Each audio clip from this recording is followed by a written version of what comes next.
In a quiet village nestled between rolling hills and winding rivers, there lived a boy named Arun. His home was a small crumbling cottage at the edge of town, its roof patched with old tin sheets and its windows covered with worn cloth. Arun's family had little. His father worked long hours in the fields, and his mother stitched clothes for neighbors. Their pockets were always empty, but their hearts were full of hope.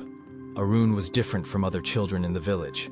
While his friends played games in the dusty streets or climbed trees in the fading light, Arun would sit beneath a weathered banyan tree, eyes wide with wonder, dreaming of things far beyond his reach.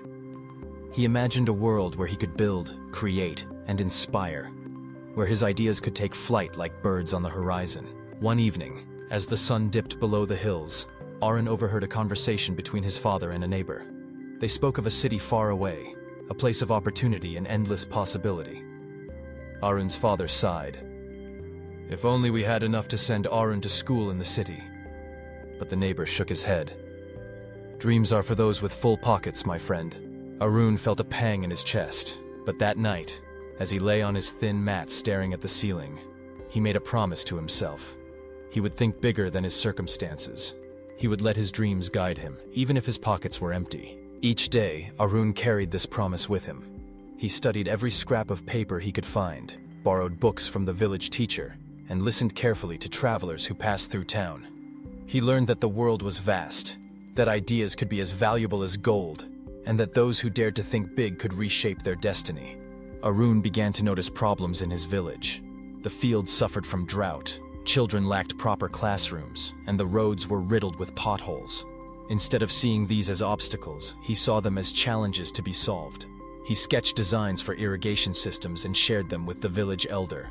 He proposed simple ways to repair roads using local materials. Some laughed, and others dismissed him, but a few listened and helped him experiment.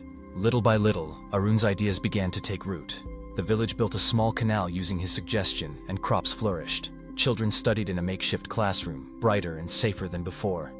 Arun's empty pockets were still empty, but his mind was overflowing with purpose. One day, a merchant from the city visited the village and heard of the boy who thought big.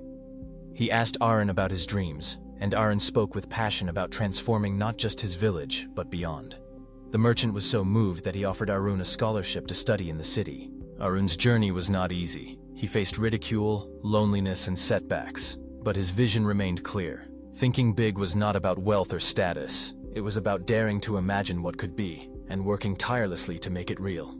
Years later, Arun returned to his village, no longer a poor boy with empty pockets, but a visionary with overflowing hope. He built schools, improved roads, and helped families thrive.